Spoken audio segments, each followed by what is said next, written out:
இயேசு கிறிஸ்துவில் அன்புக்குரியவர்களே, மாதா தொலைக்காட்சியின் அன்பு நேயர்களே, உங்கள் அனைவருக்கும் ஆண்டவர் இயேசு கிறிஸ்துவின் இறை ஆசீரும் ஜெபங்களும் வாழ்த்துக்களும்.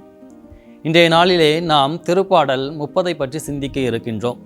இந்த திருப்பாடல் 30 தாவீது அரசர் கோவிலிலே ஆண்டவருக்கென்று கோவிலை அர்ப்பணம் செய்கின்ற வேளையிலே இந்த திருப்பாடலை வாசிப்பதாக நமக்கு கூறப்படுகின்றது. இந்த திருப்பாடல் மொத்தம் 12 வசனங்களை கொண்டதாக இருக்கிறது. இந்த 12 வசனங்களும் ஆண்டவருக்கு நாம் எத்தகைய நன்றி உள்ளம் கொண்டவர்களாக இருக்கிறோம் என்பதை சிந்திக்க நமக்கு அழைப்பு விடுக்கின்றது. ஒருவருக்கு நாம் நன்றி சொல்லுகின்றோம் என்றால் அவர்களிடமிருந்து நாம் பெற்றுக்கொண்டவற்றை நினைத்து பார்த்து தான் பிறகு அவர்களுக்கு நன்றி சொல்ல முடியும். நன்றி என்று சொல்லுகின்ற பொழுது பெற்றுக்கொண்டதை நினைத்து தான் அவர்களுக்கு கொடுக்க முடியும். அவ்வாறு ஆண்டவருக்கென்ற அர்ப்பணிக்கப்பட்ட இந்த திருக்கோவிலின் வழியாக நாம் பெற்றுக்கொண்ட அனைத்து நன்மைகளுக்கும் கடவுளுக்கு நன்றி உள்ளம் கொண்டவர்களாக இருக்க வேண்டும் என்று சொல்வதை தான் இந்த திருப்பாடலானது நமக்கு தெளிவுபடுத்துகிறது. அதாவது தாவீது அரசன் கோவிலை கட்டுவதற்கு முற்படுகிறான். ஆனால் கடவுளால் உனது கரங்கள் கரைப்பட்டிருக்கிறது, இரத்த கரையாக இருக்கிறது, ஆகவே நீ உன் கைகளின் வழியாக கோவிலை கட்ட வேண்டாம் என்று அவர் சொல்லுகின்றார். ஆகவே சாலமோன் அரசர் கோவிலை கட்டுகின்றார். ஆனால் இந்த திருப்பாடலானது அத்தகைய சாலமோனால் கட்டப்பட்ட அந்த திருக்கோவிலை பற்றி குறிப்பிடுவதல்ல. மாறாக அதன் பின்னதாக மீண்டுமாக கட்டி எழுப்பப்படுகின்ற திருக்கோவிலை பற்றி குறிப்பதும் அல்ல. மாறாக எதை பற்றி இந்த திருக்கோவில் என்று குறிப்பிடப்படுகிறது என்று சொன்னால், ஆண்டவருடைய இறை அரசு தான், ஆண்டவருடைய அந்த கிங்டம் ஆஃப் காட் என்பது தான் இவருடைய அர்ப்பணிக்கப்பட வேண்டிய அந்த ஒரு கோவிலாக இந்த திருப்பாடல் நமக்கு வலியுறுத்துகிறது. இவற்றில் மிக தெளிவாக நாம் பார்க்கின்ற பொழுது ஒவ்வொரு வசனங்களும் நல்ல ஆழ்ந்து சிந்திக்க வேண்டிய ஒரு வசனங்களாக இருக்கிறது.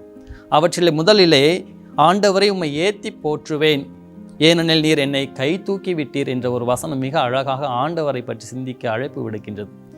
இங்கே இந்த திருப்பாடலிலே திருப்பாடல் ஆசிரியர் ஆண்டவர் இயேசு கிறிஸ்துவை ஒரு ஒப்புமைப்படுத்தியவராக நமக்கு குறிப்பிடுகின்றார். எவ்வாறு என்றால், கை தூக்கி விட்டீர் என்று சொல்லுகின்ற அந்த வார்த்தையானது லிஃப்டிங் அப், அதாவது கடவுள் ஆண்டவர் இயேசு கிறிஸ்து இறந்த பிறகு உயிர்த்தெழுந்தார்.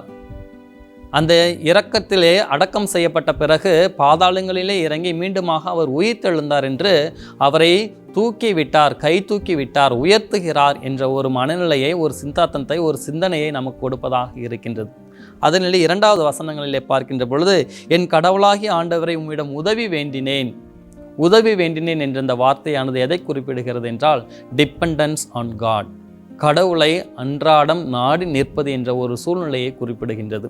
அதாவது முதல் வரியிலே ஆண்டவர் இயேசு கிறிஸ்துவின் ரெசரக்ஷன், உயிர்ப்பை பற்றி குறிப்பிடுவதாகவும், இந்த 2வது வரியிலே உதவி வேண்டினேன் என்ற டிபெண்டன்ஸ் ஆன் காட் என்ற அந்த வரியிலே ரெஸ்டோரேஷன் காட், கடவுளிலே இளைப்பாறுகிறேன் என்ற வார்த்தையும் ஒப்புமைப்படுத்தி ஆண்டவர் இயேசு கிறிஸ்துவை இங்கு முன்னிலைப்படுத்துகிறது இந்த திருப்பாடல். அதனும் சிறப்பாக இந்த திருப்பாடலில் நாம் சிந்திக்க இருப்பது என்னவென்றால், இந்த உயிர்ப்பின் வழியாகவும் அவரிடையே நாம் இளைப்பாறுதல் வழியாகவும் ஆண்டவர் நம்மோடு இருக்கிறார். ஐ ஆம் வித் யூ என்ற அந்த வாக்குறுதியை, இறைவன் நமக்கு நான் உன்னோடு இருக்கிறேன் என்று சொல்லுகின்ற அந்த வாக்குறுதியை நாம் அன்றாட நம்முடைய வாழ்க்கையிலே சிந்தித்து தியானிக்க வேண்டும் என்ற ஒரு நிலையை தான் இந்த திருப்பாடல் நமக்கு சொல்லுகிறது. அதனாக அடுத்ததாக செல்லுகின்ற பொழுது, நான் பாதாளங்களிலிருந்து ஏறி வர செய்தீர் என்று திருப்பாடலாசிரியர் 3வது வசனத்திலே மிக தெளிவாக குறிப்பிடுகின்றார். ஆண்டவர் இயேசுவும் பாதாளங்களிலே இறங்கி அந்த இறந்தவர்களை மீண்டுமாக உயிர்ப்பிக்க செய்து கடவுளின் வலப்பக்கத்திலே வீற்றிருக்கிறார் என்பதையும் நாம் விசுவாச அறிக்கையிலே, விசுவாச கோட்பாடுகளிலே நாம் அறிக்கையிடுகின்றோம். இவ்வாறாக ஆண்டவர் இயேசு கிறிஸ்துவின் உயிர்ப்பு நிலையை பற்றி இந்த திருப்பாடல் மிக தெள்ள தெளிவாக எடுத்துரைக்கிறது. 4வது வசனத்தில் இன்னும் அழகாக சிந்திக்கின்ற பொழுது, இறையன்பரே ஆண்டவரை புகழ்ந்து பாடுங்கள். நம் ஆண்டவர் இயேசு கிறிஸ்து உயிர் வாழுகின்ற தெய்வம். அவர் உயிர் வாழுகின்றார் என்றால் அவரை வணங்குகின்ற, அவரை பின்பற்றுகின்ற நாமும் உயிர் வாழ்கின்றவர்களாக இருக்க வேண்டும். அப்படி என்றால் இறையன்பரே வாருங்கள் ஆண்டவரை போற்றி புகழ்வோம் என்று சொல்லி நமக்கு திருப்பாடலாசிரியர் மிக அழகாக அழைப்பு விடுக்கின்றார். இறை அன்பரே என்று சொல்லுகின்ற பொழுது இது எதை குறிப்பிடுகிறது என்றால், நாம் கடவுள் மீது அன்பு வைத்திருக்கிறோமோ இல்லையோ, ஆனால் கடவுள் நம் மீது அளவில்லாத அன்பு வைத்திருக்கிறார் என்பதை தான் இது தெளிவுபடுத்துகிறது. ஆகவே கடவுளுக்கு அன்புக்குரியவர்களாக நீங்கள் இருக்கிறீர்கள், கடவுள் உங்கள் மீது அளவில்லாத அன்பு வைத்திருக்கிறார். ஆகவே நீங்கள் வாருங்கள், அவருக்கு நன்றி செலுத்துங்கள், அவரை புகழ்ந்து ஆராதியுங்கள் என்று சொல்லி இந்த திருப்பாடல் ஆசிரியர் நம் ஒவ்வொருவரையும் அழைக்கின்றார். அவ்வாறாக அழைக்கின்ற அவர் அவருடைய கருணையை மிகவுபடுத்தி சொல்லுகின்றார். அவருடைய சினமானது ஒரு நொடி பொழுதாக இருந்தாலும் அவருடைய கருணையானது அளப்பெரியது. அவருடைய கருணையை நினைத்து பார்த்து அவருக்கு நன்றி செலுத்துங்கள் என்று சொல்லி திருப்பாடலாசிரியர் இன்றைய நாளிலே நமக்கு அழைப்பு விடுக்கின்றார்.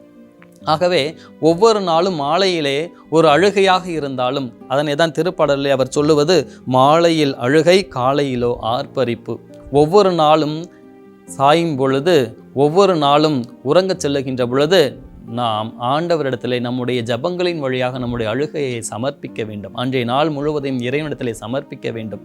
சமர்ப்பித்து விட்ட பொழுது அடுத்த நாள் முழுவதுமாக மீண்டுமாக எழுந்திருக்கின்ற பொழுது நாம் மகிழ்ச்சியுடன் எழுந்தரிப்போம். ஏனென்றால் கடவுள் நம்மை காத்து வந்திருக்கிறார் என்ற மேலான கிருபையிலே இறைவனுக்கு நன்றி செலுத்த அவருடைய மகிழ்ச்சியிலே நாம் கலந்திருக்க வேண்டும் என்ற ஒரு சிந்தனையை இன்று நமக்கு கொடுக்கின்றார். ஆக இயேசு கிறிஸ்துவில் அன்புக்குரியவர்களே, இந்த திருப்பாடல் நமக்கு சொல்லுவது என்னவென்றால், இறைவனுக்கு நாம் நன்றி செலுத்துவோம். ஏனென்றால் அவர் உயிர்த்தெழுந்திருக்கிறார். அந்த உயிர்ப்பிலே நாம் பங்கு பெற வேண்டும் என்று சொன்னால் நம்முடைய வாழ்க்கையை சீர்தூக்கி பார்க்க வேண்டும் என்று அழைப்பு விடுக்கின்றார். சிறப்பாக இந்த தவக்காலத்தில் இருக்கின்ற நாம் நம்முடைய பாவக்கரைகளை எல்லாம் ஆண்டவரோடு அவரிடத்திலே அர்ப்பணித்து விட்டு அவரில் இறக்கின்ற பொழுது நாம் மீண்டுமாக அவரிலே உயிர் தழுகிறோம் என்ற மேலான ஒரு சிந்தனையை நமக்கு சொல்லுகிறது. எந்தெந்த வகைகளிலே நாம் அவரோடு இறக்க வேண்டும், இறக்கின்ற பொழுதுதான் நமக்கு உயிர்ப்பு பெறுகிறது. நாம் உயிர்ப்பு பெற வேண்டும் என்று சொன்னால் ஆண்டவரிலே மரிப்போம். இந்த தவக்காலத்திலே தவ முயற்சிகளின் வழியாக ஆண்டவரிலே சங்கமிப்போம். ஜெபிப்போமா? அன்பு ஆண்டவரே, இது இந்த நாளை எங்களுக்கு கொடுத்ததற்காக உமக்கு நன்றி செலுத்துகின்றோம். இந்த திருப்பாடல் வழியாக எங்களோடு பேசியதற்காக உமக்கு நன்றி செலுத்துகின்றோம்.